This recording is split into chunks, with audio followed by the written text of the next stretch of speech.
ਲੜੀਵਾਰ ਕਥਾ ਨੌਵੇਂ ਪਾਤਸ਼ਾਹ ਦੇ ਪਾਵਨ ਸ਼ਬਦਾਂ ਦੀ ਆਪਾਂ ਵਿਚਾਰ ਰਹੇ ਰਾਗ ਸੋਰਠ ਵਿੱਚ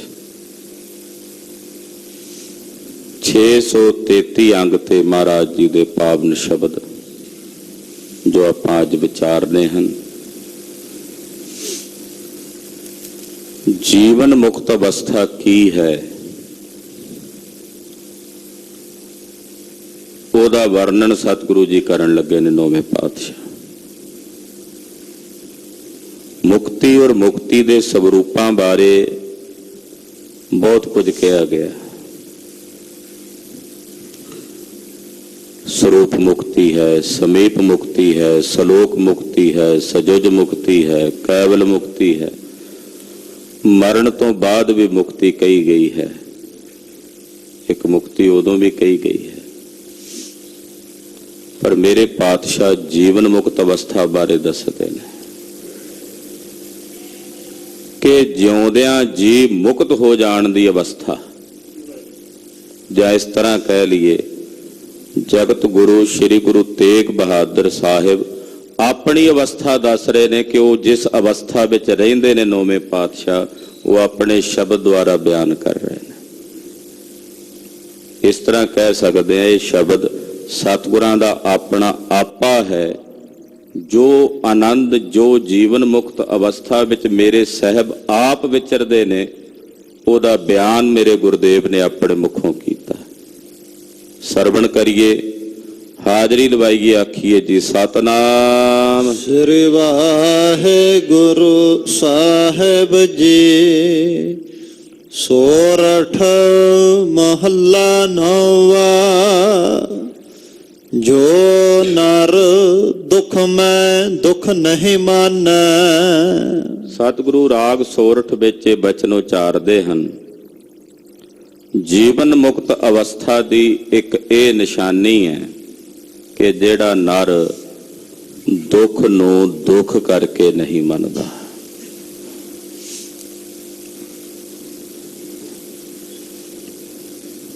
शरीर का कोई हिस्सा ऑपरेशन दे विच लियाउणा होवे, ब्लेड नाल उदां चीर फाड़ करना होवे, बड़ा भयानक दर्द है।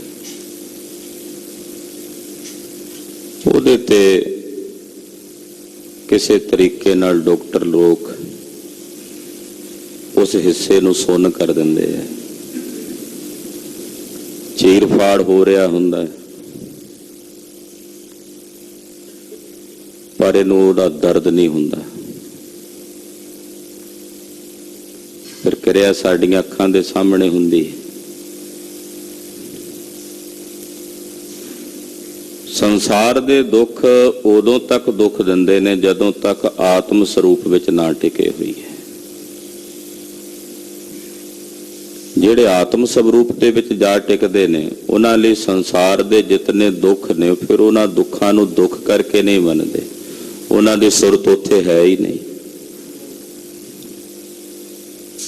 जिथे दुख ने। उन्हां दी सुरत उस सुख विच जा टिकदी है, वलीन हो जाती है, जिथे इन्हां दुखां दा लेश मात्र भी नहीं, ये पहुंचदे ही नहीं उत्थे।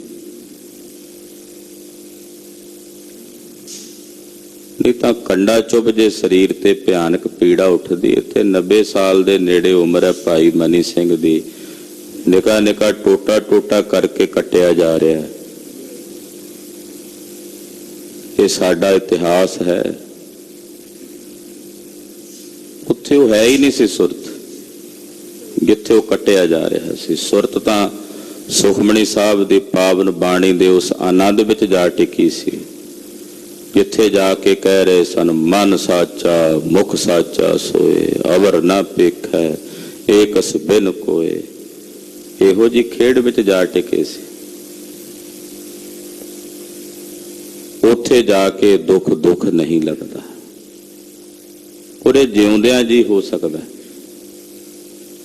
जेड़ा नर दुख नूं दुख करके नहीं मनदा, क्योंकि शरीर दे विच जदों तक रहना है ਸਰੀਰ ਦੇ ਨਾਲ ਦੁੱਖ ਤੇ ਸੁੱਖ ਇਹ ਦੋਵੇਂ ਕੱਪੜੇ ਬਣ ਕੇ ਚੱਲਦੇ ਨੇ। ਦੁੱਖ ਦਾ ਕੱਪੜਾ ਪੈਂਦਾ, ਸੁੱਖ ਦਾ ਕੱਪੜਾ ਲਾਣਾ ਪੈਂਦਾ। ਸੁੱਖ ਦਾ ਕੱਪੜਾ ਪੈ ਜੇ ਤਨ ਤੇ ਦੁੱਖ ਦਾ ਕੱਪੜਾ ਉਤਰ ਜਾਂਦਾ। ਤੋ ਦੁੱਖ ਸੁੱਖ ਦੇ ਕੱਪੜੇ ਇਸ ਸਰੀਰ ਦੇ ਨਾਲ ਜੁੜੇ ਹੋਏ ਨੇ। ਜਿਹੜਾ ਤਨ ਨਾਲ ਜੁੜਿਆ ਹੋਇਆ ਉਹ ਇਸ ਤਨ ਦੇ ਦੁੱਖ ਸੁੱਖ ਦੇ ਕਰਕੇ ਦੁਖੀ ਸੁਖੀ ਹੁੰਦਾ ਰਹੇਗਾ। ਜਿਹੜਾ ਇਸ ਤਨ ਦੇ ਅੰਦਰ ਵਸਦੀ ਚੇਤਨਤਾ ਦੇ ਨਾਲ ਜੁੜਿਆ ਹੋਇਆ ਉਸ ਤਨ ਦੇ ਨਾਲ ਆਏ ਹੋਏ ਦੁੱਖਾਂ ਕਰਕੇ ਆਹਤ ਨਹੀਂ ਹੁੰਦਾ ਤੇ ਸੁੱਖਾਂ ਕਰਕੇ ਖੁਸ਼ ਨਹੀਂ ਹੁੰਦਾ, ਕਿਉਂਕਿ ਉਹ ਚੇਤਨਾ ਨਾਲ ਜੁੜਿਆ ਹੋਇਆ, ਜੋ ਚੇਤਨਾ ਹੈ।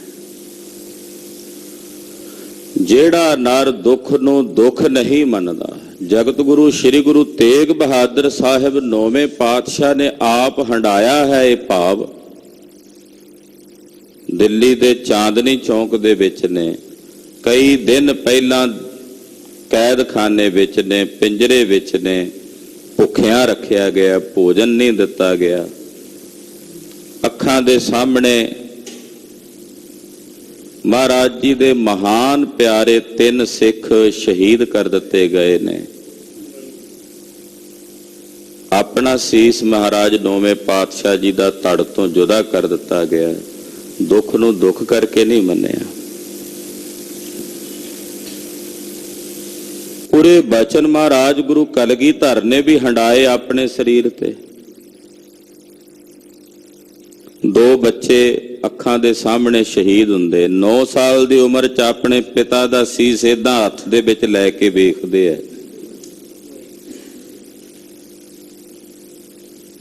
ਮਾਤਾ ਗੁਜਰੀ ਦੀ ਸ਼ਹਾਦਤ ਸੁਣਦੇ ਆ। 7 ਸਾਲ ਤੇ 9 ਸਾਲ ਦੇ ਆਪਣੇ ਜਿਗਰ ਦੇ ਟੋਟਿਆਂ ਦੀ ਸ਼ਹੀਦੀ ਬਾਰੇ ਸੁਣਦੇ ਆ। ਆਨੰਦਪੁਰ ਸਾਹਿਬ ਦੇ ਸ਼ਾਹੀ ਮਹੱਲਾਂ ਨੂੰ ਤਿਆਗਦੇ ਆ। ਮਾਛੀਵਾੜੇ ਦੇ ਜੰਗਲਾਂ ਵਿੱਚ ਪੈਰਾਂ 'ਚ ਜੋੜਾ ਨਹੀਂ ਹੈ, ਪੈਰਾਂ 'ਚ ਫਲੂਏ ਪਏ ਹੋਏ, ਛਾਲੇ ਪਏ ਹੋਏ ਨੇ। ਆੜਬੰਦ ਸਰੀਰ ਵਿੱਚ ਧਸਿਆ ਹੋਇਆ, ਪਰ ਦੁੱਖ ਨੂੰ ਦੁੱਖ ਕਰਕੇ ਨਹੀਂ ਮੰਨਿਆ। ਦੁੱਖ ਨੂੰ ਦੁੱਖ ਕਰਕੇ ਨਹੀਂ ਮੰਨਿਆ। 9ਵੇਂ ਪਾਤਸ਼ਾਹ ਨੇ ਪਹਿਲਾਂ ਇਹਨਾਂ ਬਚਨਾਂ ਨੂੰ ਮਾਣਿਆ, ਫਿਰ ਕਲਗੀਧਰ ਨੇ ਮਾਣਿਆ, ਫਿਰ ਮਾਤਾ ਗੁਜਰੀ ਨੇ ਮਾਣਿਆ ਤੇ ਸਾਹਿਬ ਦੇ ਇਹਨਾਂ ਬਚਨਾਂ ਨੂੰ ਫਿਰ ਖਾਲਸੇ ਨੇ ਵੀ ਮਾਣਿਆ, ਗੁਰੂ ਕੇ ਲਾਲਾ ਨੇ ਵੀ ਮਾਣਿਆ। ਜਦੋਂ ਅੱਖਾਂ ਦੇ ਸਾਹਮਣੇ ਭਾਈ ਸੁਬੇਗ ਸਿੰਘ ਦੇ ਕਿਸ਼ੋਰ ਅਵਸਥਾ ਦਾ ਬੱਚਾ ਚਰਖੜੀਆਂ ਤੇ ਚਾੜ ਕੇ ਸ਼ਹੀਦ ਕੀਤਾ ਜਾ ਰਿਹਾ ਤੇ ਕਿਹਾ ਜਾਂਦਾ, ਸੁਬੇਗ ਸਿੰਘ ਕਿਉਂ ਕੁਲ ਨਾਸ਼ ਕਰਾਉਣਾ? ਤੇ ਭਾਈ ਸੁਬੇਗ ਸਿੰਘ ਜੀ ਅੱਗੋਂ ਜਵਾਬ ਦਿੰਦੇ ਨੇ, ਹਮ ਕਾਰਨ ਗੁਰ ਕੁਲ ਹੈ ਗਵਾਈ, ਹਮ ਕੁਲ ਰਾਖੈ ਕਵਨ ਵਡਾਈ। ਇਹ ਪੰਕਤੀ ਉਹਨਾਂ ਲਾਲਾ ਨੇ ਵੀ ਮਾਣੀ ਹੈ। ਇਹ ਪੰਕਤੀ ਭਾਈ ਤਾਰੂ ਸਿੰਘ ਨੇ ਮਾਣੀ ਹੈ। ਇਹ ਪੰਕਤੀ ਜੰਗਲਾਂ ਦੀਆਂ ਝੱਲਾਂ 'ਚ ਰਹਿ ਕੇ ਖਾਲਸੇ ਨੇ ਮਾਣੀਆਂ। ਵੱਡੇ ਘੱਲੂ ਘਾਰੇ, ਛੋਟੇ ਘੱਲੂ ਘਾਰੇ ਦੇ ਦੌਰਾਨ ਹਜ਼ਾਰਾਂ ਸ਼ਹੀਦੀਆਂ ਹੁੰਦੀਆਂ ਨੇ। ਉਹਨਾਂ ਗੁਰੂ ਕੇ ਲਾਲਾ ਨੇ, ਗੁਰੂ ਕੇ ਮੁਰੀਦਾਂ ਨੇ, ਸ਼ਹੀਦਾਂ ਨੇ ਇਸ ਪੰਕਤੀ ਨੂੰ ਆਪਣੇ ਆਪ ਤੇ ਮਾਣਿਆ। ਆਖਿਆ, ਖਾਲਸਾ ਜੀ ਚੜ੍ਹਦੀ ਕਲਾ 'ਚ ਰਹੋ। ਵੱਡੇ ਘੱਲੂ ਘਾਰੇ ਵਿੱਚ ਹਜ਼ਾਰਾਂ ਸ਼ਹੀਦੀਆਂ ਹੁੰਦੀਆਂ। ਇੱਕ ਸਿੱਖ ਉੱਚੇ ਥਾਂ ਤੇ ਖਲੋ ਕੇ ਕਹਿੰਦਾ, ਖਾਲਸਾ ਜੀ ਫਿਕਰ ਨਾ ਕਰੋ, ਤੱਤ ਰਹਿ ਗਿਆ, ਤੱਤ ਰਹਿ ਗਿਆ। ਕੈਸੀ ਉੱਚੀ ਅਵਸਥਾ ਸੀ ਉਹਨਾਂ ਗੁਰੂ ਕੇ ਲਾਲਾਂ ਦੀ, ਜੋ ਦੁੱਖ ਨੂੰ ਦੁੱਖ ਕਰਕੇ ਨਹੀਂ ਮੰਨਦੇ। ਧੰਨ ਸ੍ਰੀ ਗੁਰੂ ਤੇਗ ਬਹਾਦਰ ਸਾਹਿਬ ਸੱਚੇ ਪਾਤਸ਼ਾਹ ਕਹਿੰਦੇ, ਜਿਹੜਾ ਨਰ ਦੁੱਖ ਨੂੰ ਦੁੱਖ ਕਰਕੇ ਨਹੀਂ ਮੰਨਦਾ, ਸੁਖ ਸੁਨੇਹੋ ਅਰ ਭੈ ਨਹੀਂ ਜਾਕੈ, ਕੰਚਨ ਮਾਟੀ ਮਨ। ਸੁਖ ਦੇ ਨਾਲ ਸਨੇਹ ਨਹੀਂ ਹੈ, ਦੁੱਖ ਨੂੰ ਦੁੱਖ ਕਰਕੇ ਨਹੀਂ ਮੰਨਦਾ ਤੇ ਸੁੱਖ ਨਾਲ ਸਨੇਹ ਨਹੀਂ ਹੈ,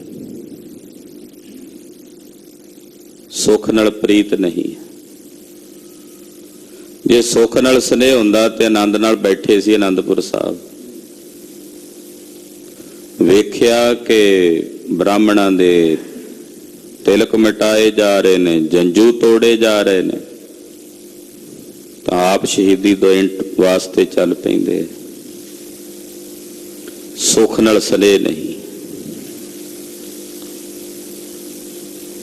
ਔਰ ਜਦੋਂ ਉਸ ਜੀਵਨ ਮੁਕਤ ਅਵਸਥਾ ਵਿੱਚ, ਜਿਸ ਨੂੰ ਆਪਾਂ ਪਰਮ ਮੁਕਤੀ ਕਹਿ ਸਕਦੇ ਹਾਂ, ਉੱਥੇ ਕੋਈ ਪਹੁੰਚਦਾ ਤੇ ਫਿਰ ਉਹ ਜਿੱਥੇ ਸੁੱਖ ਨਾਲ ਸਨੇਹ ਨਹੀਂ ਕਰਦਾ, ਉਹਦੀ ਦ੍ਰਿਸ਼ਟੀ ਵਿੱਚ ਇੱਕ ਐਸੀ ਸਮਾਨਤਾ ਆ ਜਾਂਦੀ ਹੈ ਕਿ ਸੋਨਾ ਤੇ ਮਿੱਟੀ ਦੋਵੇਂ ਇੱਕ ਕਰਕੇ ਮੰਨਦਾ ਵੇਖਦਾ।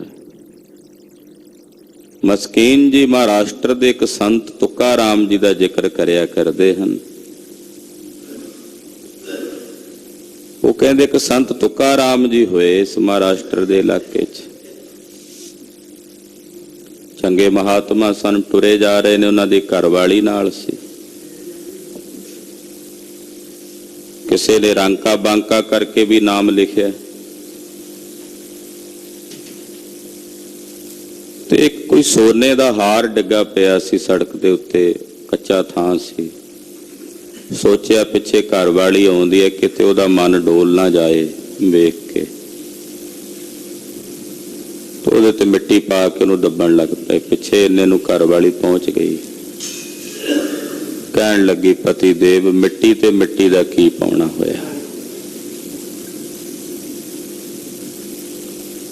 ਸੰਤ ਜੀ ਦਾ ਮਨ ਇੱਕਦਮ ਕਿ ਮੈਨੂੰ ਫਿਰ ਵੀ ਸੋਨਾ ਦਿਸਿਆ, ਇਹ ਮੇਰੇ ਤੋਂ ਅੱਗੇ ਚਲੀ ਗਈ ਹੈ, ਇਹਨੂੰ ਮਿੱਟੀ ਹੀ ਨਜ਼ਰ ਆ ਰਹੀ ਹੈ, ਮੈਨੂੰ ਤਾਂ ਫਿਰ ਵੀ ਸੋਨਾ ਦਿਸਿਆ ਨਾ। ਸਮਾਨਤਾ ਇੱਕ ਐਸੀ ਉੱਚੀ ਅਵਸਥਾ ਹੈ ਜਿੱਥੇ ਸੋਨਾ ਤੇ ਮਿੱਟੀ ਦੋਵੇਂ ਇੱਕ ਬਰਾਬਰ ਸਮਾਨ ਜਾਣ ਨੇ। ਸਾਡੀ ਇਹ ਗੱਲ ਕਹਿਣ ਵਿੱਚ ਤੇ ਸੁਣਨ ਵਿੱਚ ਬੜੀ ਸੌਖੀ ਜੀ ਸਾਨੂੰ ਪ੍ਰਤੀਤ ਹੁੰਦੀ ਹੋਵੇਗੀ, ਪਰ ਇਹ ਅਵਸਥਾ ਇਤਨੀ ਉੱਚੀ ਹੈ ਜਿੱਥੇ ਸੋਨਾ ਤੇ ਮਿੱਟੀ ਇੱਕ ਸਮਾਨ ਕਰਕੇ ਜਾਣਨ ਦੀ ਖੇਡ, ਇਹ ਬੜੀ ਮਹਾਨ ਪਰਮ ਅਵਸਥਾ ਹੈ। ਕਲਗੀਧਰ ਪਾਤਸ਼ਾਹ ਕਹਿੰਦੇ, ਜਿੰਨਾ ਖਜ਼ਾਨਾ ਸਾਰਾ ਕੱਢੋ, ਜਿੰਨਾ ਖਜ਼ਾਨਾ, ਲੱਖਾਂ ਰੁਪਏ ਦਾ ਖਜ਼ਾਨਾ, ਹੀਰਿਆਂ ਮੋਤੀਆਂ ਤੇ ਪੰਨਿਆਂ ਨਾਲ ਜੜੇ ਹੋਏ ਗਹਿਣੇ ਆਭੂਸ਼ਣ ਕਢਾ ਕੇ ਸਭ ਕੁਝ ਕਹਿੰਦੇ ਸਤਲੁਜ ਦਰਿਆ 'ਚ ਰੋੜ ਦਿਓ। ਕੀਮਤੀ ਦੁਸ਼ਾਲੇ ਕੱਢ ਕੇ ਕਹਿੰਦੇ ਅੱਗ ਲਾ ਕੇ ਸਾੜ ਦਿਓ ਸਾਰੇ। ਇਹ ਉਹ ਅਵਸਥਾ ਸੀ ਜਿੱਥੇ ਦੋਨਾਂ ਵਿੱਚ ਇੱਕ ਸਮਾਨਤਾ ਦੀ ਬਿਰਤੀ ਹੈ। ਕੰਗਣ ਇੱਕ ਸੁੱਟ ਦਿੱਤਾ ਹੈ ਵਗਦੀ ਹੋਈ ਗੰਗਾ ਵਿੱਚ। ਮਾਤਾ ਨੂੰ ਪਤਾ ਲੱਗਾ, ਸੇਵਾਦਾਰਾਂ ਨੂੰ ਲੈ ਕੇ ਉੱਥੇ ਪਹੁੰਚੇ, ਪੁੱਛਿਆ, ਲਾਲ ਜੀ ਕਿੱਥੇ ਸੁੱਟਿਆ ਸੀ ਉਹ ਕੰਗਣ? ਦੂਸਰਾ ਵੀ ਲਾ ਕੇ ਸੁੱਟ ਕੇ ਕਹਿੰਦੇ ਆਹ ਜਗ੍ਹਾ ਤੇ, ਕਿਉਂਕਿ ਉਹਦੇ ਨਾਲ ਸਨੇਹ ਹੀ ਨਹੀਂ ਹੈ। ਸੋਨਾ ਤੇ ਮਿੱਟੀ ਦੋਵੇਂ ਇੱਕ ਸਮਾਨ ਨੇ। ਕੰਚਨ ਤੇ ਮਿੱਟੀ ਦੋਨਾਂ ਨੂੰ ਇੱਕ ਸਮਾਨ ਕਰਕੇ ਜਾਣਨ ਦੀ ਬਿਰਤੀ, ਇਹਨੂੰ ਕਹਿੰਦੇ ਨੇ ਗਿਆਨੰ ਸਮ ਦੁਖ ਸੁਖੰ ਜੁਗਤ ਨਿਰਮਲ ਨਿਰਵੈਰਣ ਹੈ। ਜਿੱਥੇ ਗਿਆਨ ਦੀ ਅਵਸਥਾ ਹੈ ਔਰ ਸੁਖ ਤੇ ਦੁੱਖ ਵਿੱਚ ਦੋਨਾਂ 'ਚ ਇੱਕ ਸਮਾਨ ਬਿਰਤੀ। ਕਾਰੂ ਨੂੰ ਗੁਰੂ ਨਾਨਕ ਸਾਹਿਬ ਕਹਿੰਦੇ ਆ, ਦੋਨੇ ਚੰਦ ਨੂੰ ਵੀ ਕਿਹਾ, ਬੜਾ ਪੈਸਾ ਜੋੜਿਆ ਸੀ ਲਾਹੌਰ ਵਿੱਚ, ਆਇਆ ਕੋਲ ਦਰਸ਼ਨ ਕੀਤੇ, ਮਹਾਰਾਜ ਜੀ ਪੱਥਰ ਇਕੱਠੇ ਕਰੀ ਜਾਂਦੇ ਨੇ। ਕਹਿੰਦਾ ਜੀ ਇਹ ਕੀ ਕਰਨੇ? ਮਹਾਰਾਜ ਜੀ ਕਹਿੰਦੇ ਅੱਗੇ ਲੈ ਕੇ ਜਾਣੇ ਆ। ਕਹਿੰਦਾ ਜੀ ਇਹ ਕਿਵੇਂ ਜਾਣਗੇ ਨਾਲ? ਮਹਾਰਾਜ ਜੀ ਕਹਿੰਦੇ ਜੋ ਤੂੰ ਜੋੜਿਆ ਹੋਇਆ ਉਹ ਜਾਣਗੇ, ਉਹ ਵੀ ਤਾਂ ਪੱਥਰ ਕੰਕਰ ਹੀ ਹੈ ਨਾ। ਇਹ ਉਹ ਅਵਸਥਾ ਹੈ ਜਿੱਥੇ ਪਾਤਸ਼ਾਹ ਕਹਿੰਦੇ ਸੋਨਾ ਤੇ ਮਿੱਟੀ ਦੋਵੇਂ ਇੱਕ ਸਮਾਨ ਕਰਕੇ ਜਾਣਨਾ। ਹਾਂਜੀ। ਰਹਾਉ ਨਹ ਨਿੰਦਿਆ ਨਹ ਉਸਤਤ ਜਾ ਕੈ, ਲੋਭ ਮੋਹ ਅਭਮਾਨਾ। ਜਿੱਥੇ ਨਾ ਨਿੰਦਿਆ ਤੇ ਨਾ ਉਸਤਤ। ਨਿੰਦਿਆ, ਹੁਣ ਤੁਸੀਂ ਕਿਸੇ ਦੀ ਨਿੰਦਿਆ ਕਰੋਗੇ ਦਾ ਮਤਲਬ ਕਿਸੇ ਦੀ ਉਸਤਤ ਵੀ ਕਰੋਗੇ, ਜੇ ਕਿਸੇ ਦੀ ਉਸਤਤ ਕਰੋਗੇ ਦਾ ਮਤਲਬ ਕਿਸੇ ਦੀ ਨਿੰਦਿਆ ਵੀ ਕਰੋਗੇ। ਜਦੋਂ ਕੋਈ ਚੰਗਾ ਬੰਦਾ ਦਿਸੇਗਾ ਉਸਤਤ ਕਰੋਗੇ, ਜਦੋਂ ਕੋਈ ਮਾੜਾ ਦਿਸੇਗਾ ਨਿੰਦਿਆ ਕਰੋਗੇ। ਹੁਣ ਜਦੋਂ ਸਭ ਬ੍ਰਹਮੀ ਨਜ਼ਰ ਆਏਗਾ ਫਿਰ ਨਾ ਕਿਸੇ ਦੀ ਉਸਤਤ ਨਾ ਨਿੰਦਿਆ। ਜਦੋਂ ਕੋਈ ਬੰਦਾ ਦਿਸਣਾ ਹੀ ਨਹੀਂ, ਸਭ ਬ੍ਰਹਮ ਹੀ ਬ੍ਰਹਮ, ਅੰਦਰ ਵੀ ਬ੍ਰਹਮ ਬਾਹਰ ਵੀ ਬ੍ਰਹਮ ਹੀ ਬ੍ਰਹਮ ਹੈ, ਫਿਰ ਉਸਤਤ ਕਿਸ ਦੀ ਤੇ ਨਿੰਦਿਆ ਕਿਸ ਦੀ? ਇਹ ਵੀ ਅਵਸਥਾ ਹੈ ਜੀਵਨ ਮੁਕਤ ਦੀ, ਜਿੱਥੇ ਜਾ ਕੇ ਨਾ ਨਿੰਦਿਆ ਤੇ ਨਾ ਉਸਤਤ, ਨਾ ਖੁਸ਼ਾਮਦਾਂ ਤੇ ਨਾ ਨਿੰਦਿਆ ਉਹਦੇ ਅੰਦਰ ਨਹੀਂ ਹੁੰਦੀ। ਨਾ ਉਹਦੇ ਹਿਰਦੇ 'ਚ ਲੋਭ ਹੈ, ਨਾ ਉਸਦੇ ਹਿਰਦੇ 'ਚ ਮੋਹ ਹੈ, ਨਾ ਹੀ ਉਸਦੇ ਹਿਰਦੇ 'ਚ ਅਭਿਮਾਨ ਹੈ। ਹਾਂਜੀ। ਹਾਰਖ ਸੋਗ ਤੇ ਰਹਿ ਨਿਆਰੋ, ਨਾਹੇ ਮਾਨ ਅਪਮਾਨਾ। ਹਰਖ ਤੇ ਸੋਗ ਦੋਨਾਂ ਤੋਂ ਨਿਆਰਾ ਹੋ ਕੇ ਰਹਿੰਦਾ, ਉਹਦੇ ਅੰਦਰ ਨਾ ਹਰਖ ਹੈ ਨਾ ਸੋਗ ਹੈ। ਯਾਨੀ ਕਿ ਜਿਹੜਾ ਦਵੰਦ ਹੈ ਨਾ ਦੋ, ਇਹ ਉਹਦੇ ਹਿਰਦੇ 'ਚ ਨਹੀਂ ਰਹਿੰਦਾ।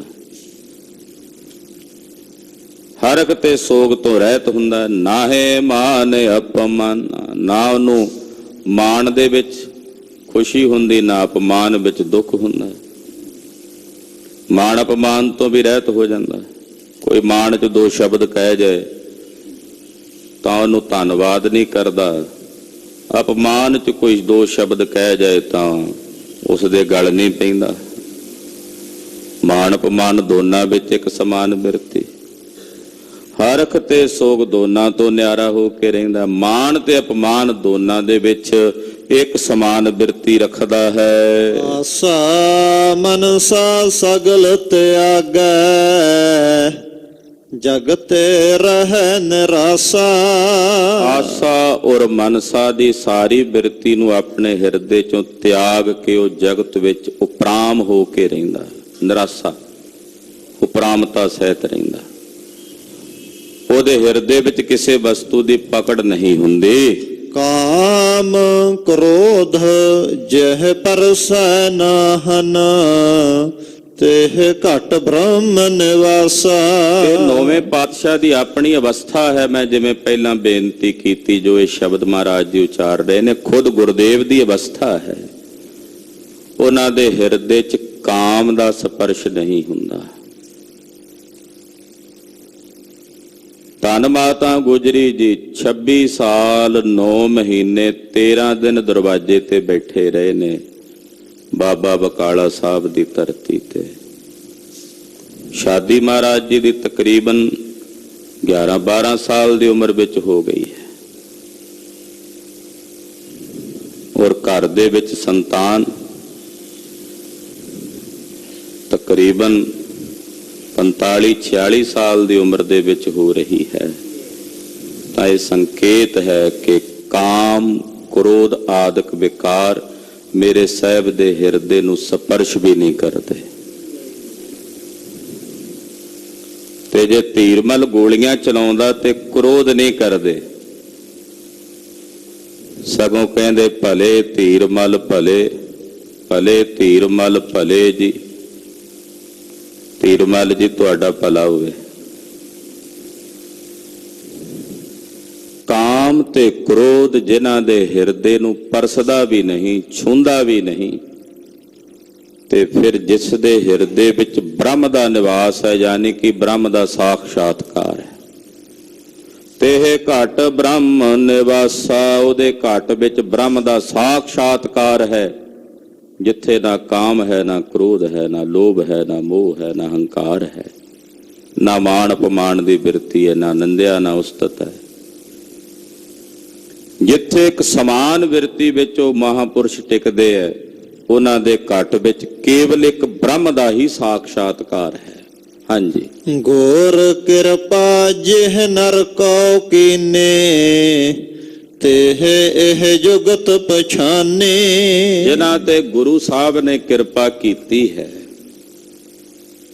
ਉਹਨਾਂ ਨੇ ਇਸ ਜੁਗਤ ਨੂੰ ਪਛਾਣਿਆ ਜਿਹੜੀ ਉੱਪਰ ਦੱਸੀ ਹੈ ਸਾਰੀ ਪੰਕਤੀਆਂ ਵਿੱਚ। ਜਿਨ੍ਹਾਂ ਨਰਾਂ ਉੱਤੇ ਗੁਰੂ ਸਾਹਿਬ ਨੇ ਕਿਰਪਾ ਕੀਤੀ, ਤੇ ਇਹ ਜੁਗਤ ਪਛਾਨੀ, ਉਹਨਾਂ ਨੇ ਇਸ ਜੁਗਤ ਨੂੰ ਪਛਾਣਿਆ।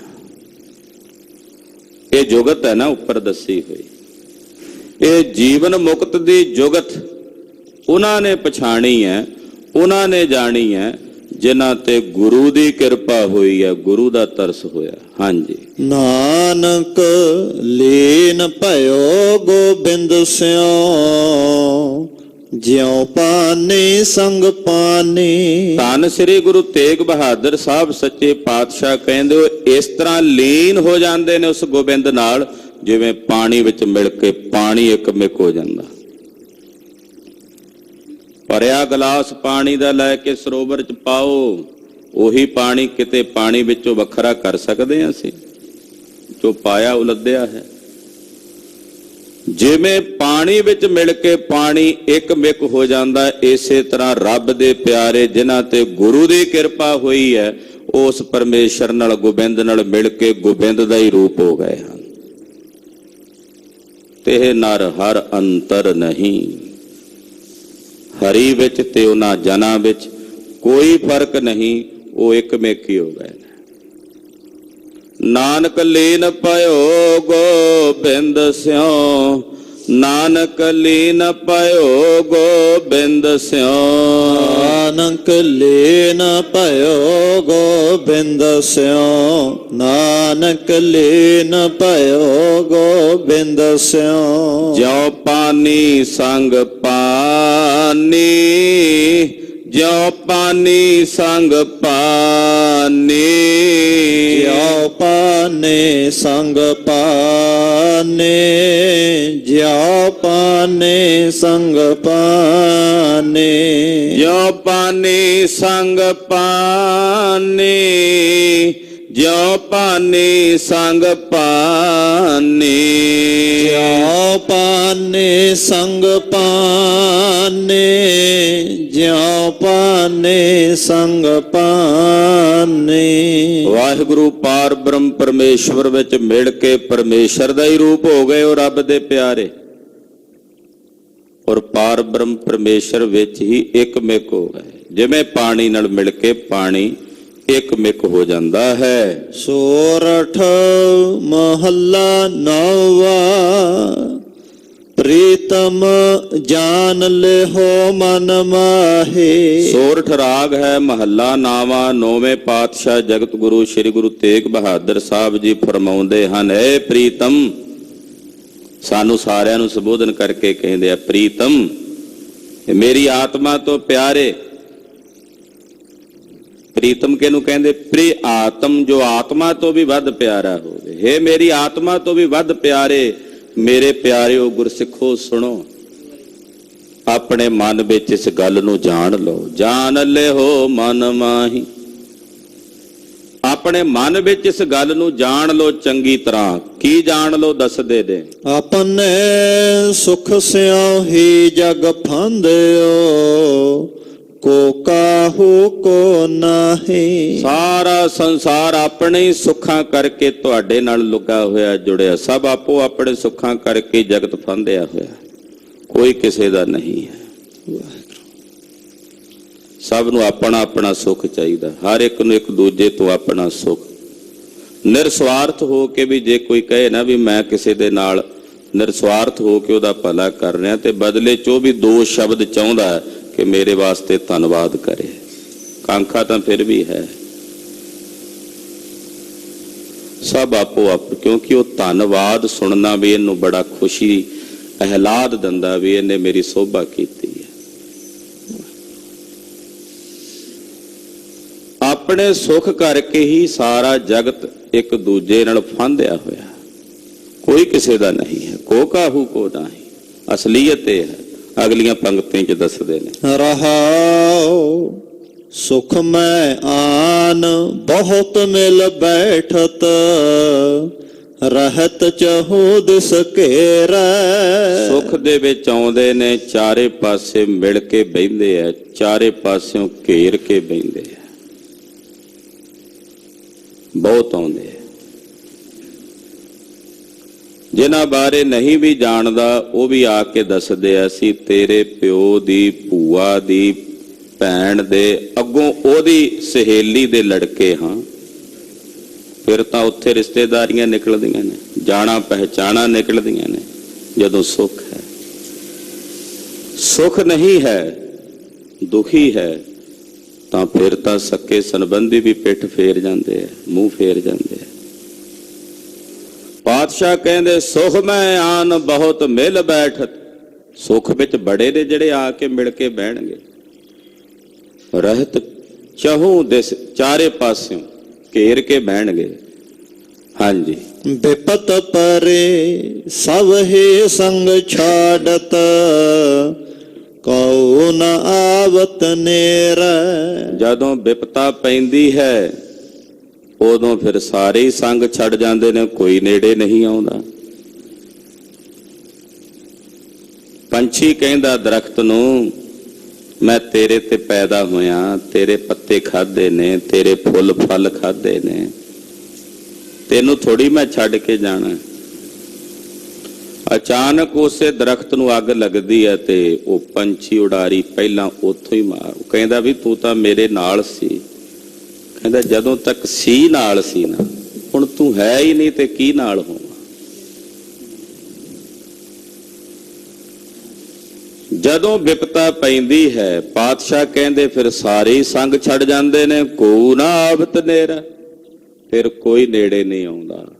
ਜਦੋਂ ਕਹਿੰਦਾ ਨਾ ਵੀ ਹੁਣ ਤਾਂ ਸਰੀਰ ਦਾ ਪਰਛਾਵਾਂ ਵੀ ਸਾਥ ਛੱਡ ਗਿਆ, ਉਹ ਵੀ ਨਹੀਂ ਹੁਣ ਨਾਲ ਨਿਭਦਾ, ਤਾਂ ਉਸ ਵੇਲੇ ਪਾਰ ਬ੍ਰਹਮ ਪਰਮੇਸ਼ਰ ਇਹਨੂੰ ਨਜ਼ਰ ਆਉਂਦਾ ਹੈ, ਉਹ ਫਿਰ ਇਹਨੂੰ ਦਿਸਦਾ। ਹਾਂਜੀ। ਘਰ ਕੇ ਨਾਰ ਬਹੁਤ ਹਿਤ ਜਾਸਿਓ, ਸਦਾ ਰਹਿਤ ਸੰਗ ਲਾਗੇ। ਘਰ ਕੀ ਨਾਰ, ਘਰ ਵਾਲੀ ਜਿਹਦੇ ਨਾਲ ਬੜਾ ਹਿੱਤ ਸੀ, ਜਿਹਨੂੰ ਸਭ ਤੋਂ ਨਜ਼ਦੀਕੀ ਦਾ ਰਿਸ਼ਤਾ ਜਾਣਿਆ ਜਾਂਦਾ ਸੀ, ਹਮੇਸ਼ਾ ਇਹਦੇ ਨਾਲ ਰਹਿੰਦੀ ਸੀ, ਅਰਧਾਂਗਣੀ ਕਿਹਾ ਜਾਂਦਾ ਸੀ। ਜਬ ਹੈ ਹੰਸ ਤਜੇ ਇਹ ਕਾਇਆ, ਪ੍ਰੇਤ ਪ੍ਰੇਤ ਕਰ ਭਾਗੇ। ਹੰਸ ਨਾਮ ਹੈ ਜੀਵ ਆਤਮਾ ਦਾ। ਜਦੋਂ ਜੀਵ ਆਤਮਾ ਇਸ ਸਰੀਰ ਨੂੰ ਛੱਡ ਕੇ ਜਾਂਦੀ ਹੈ ਤੇ ਉਹੀ ਜੋ ਸਭ ਤੋਂ ਕੋਲ ਰਹਿਣ ਵਾਲੀ ਇਸਤਰੀ ਹੈ, ਉਹ ਪ੍ਰੇਤ, ਪ੍ਰੇਤ ਦਾ ਮਤਲਬ ਮਰ ਗਿਆ ਹੈ, ਮਰ ਗਿਆ ਹੈ ਰੌਲਾ ਪਾ ਕੇ ਦੂਰ ਪਿੱਛੇ ਹੋ ਕੇ ਖਲੋ ਜਾਂਦੀ। ਪ੍ਰੇਤ ਪ੍ਰੇਤ ਕਰ ਭਾਗੀ, ਇਹੀ ਸੱਚਾਈ ਹੈ। ਇਹ ਬਿਦ ਕੋ ਵਿਵਹਾਰ ਬਨਿਓ ਹੈ, ਜਾਸਿਓ ਨੇਹੋ ਲਗਾਇਓ। ਪਾਤਸ਼ਾਹ ਕਹਿੰਦੇ ਇਸ ਤਰ੍ਹਾਂ ਦਾ ਵਿਵਹਾਰ ਹੈ ਜਗਤ ਦਾ, ਜਿਹਦੇ ਨਾਲ ਤੂੰ ਆਪਣਾ ਨੇਹ ਲਾਈ ਬੈਠਾ ਹੈ, ਜਿਸ ਨਾਲ ਤੂੰ ਆਪਣਾ ਮੋਹ ਲਾਈ ਬੈਠਾ ਹੈ। ਅੰਤ ਬਾਰ ਨਾਨਕ ਬਿਨ ਹਰ ਜੀ, ਕਉ ਕਾਮ ਨ ਆਇਓ। ਧੰਨ ਗੁਰੂ ਤੇਗ ਬਹਾਦਰ ਸਾਹਿਬ ਕਹਿੰਦੇ ਅੰਤ ਕੀ ਵਾਰ ਹਰੀ ਅਕਾਲ ਪੁਰਖ ਪਰਮੇਸ਼ਰ ਤੋਂ ਬਿਨਾਂ ਕਿਸੇ ਕੰਮ ਨਹੀਂ ਆਉਣਾ। ਮਹਾਰਾਜ ਜੀ ਸਾਡੇ ਹਿਰਦੇ 'ਚ ਵਿਰਾਗ ਪੈਦਾ ਕਰਨਾ ਚਾਹੁੰਦੇ ਹੈ ਕਿ ਸਾਡੀ ਸੁਰਤ ਉਸ ਨਿਰੰਕਾਰ ਪਰਮੇਸ਼ਰ ਵਾਲੇ ਪਾਸੇ ਜੁੜ ਜਾਏ। ਸਾਡੇ ਹਿਰਦੇ 'ਚ ਉਪਰਾਮਤਾ ਜਗਾਉਣਾ ਚਾਹੁੰਦੇ ਆ ਸਤਿਗੁਰੂ। ਪਾਤਸ਼ਾਹ ਕਹਿੰਦੇ ਅੰਤ ਦੀ ਵਾਰ ਹਰੀ ਅਕਾਲ ਪੁਰਖ ਪਰਮੇਸ਼ਰ ਤੋਂ ਬਿਨਾਂ ਕਿਸੇ ਨੇ ਕੰਮ ਨਹੀਂ ਆਉਣਾ, ਕੋਈ ਕਾਮ ਨਾ ਆਇਓ। ਰਾਗ ਸੋਰਠ ਦੇ ਪਾਵਨ ਸ਼ਬਦ ਅੱਜ ਇੱਥੇ ਸਮਾਪਤ ਹੋਏ ਨੇ। ਰਾਗ ਧਨਾਸਰੀ ਦੇ ਪਾਵਨ ਸ਼ਬਦ ਕੱਲ ਨੂੰ ਆਪਾਂ ਆਰੰਭ ਕਰਾਂਗੇ। ਗੁਰੂ ਪਾਤਸ਼ਾਹ ਦੀ ਪਾਵਨ ਪਵਿੱਤਰ ਗੁਰਬਾਣੀ ਹੈ। ਅਗਾਧ ਬੋਧ ਹੈ, ਵਿਚਾਰਾਂ ਕਰਦਿਆਂ ਹੋਈਆਂ ਭੁੱਲਾਂ ਚੁੱਕਾਂ ਦੀ ਖਿਮਾ। ਵਾਹਿਗੁਰੂ ਵਾਹਿ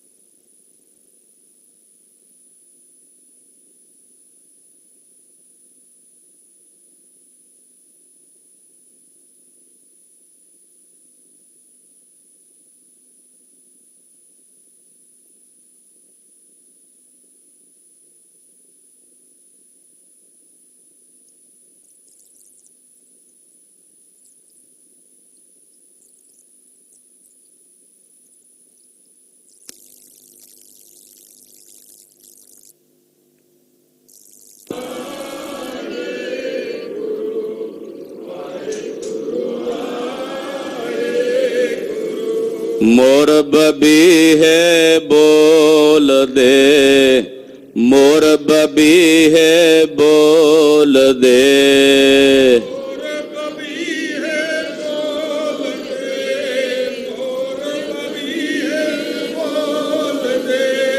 ਵੇਖ ਬੱਦਲ ਕਾਲੇ, ਵੇਖ ਬੱਦਲ ਕਾਲੇ।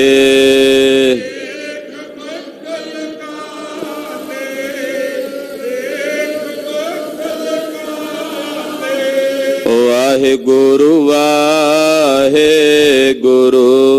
ਵਾਹਿਗੁਰੂ ਵਾਹਿਗੁਰੂ।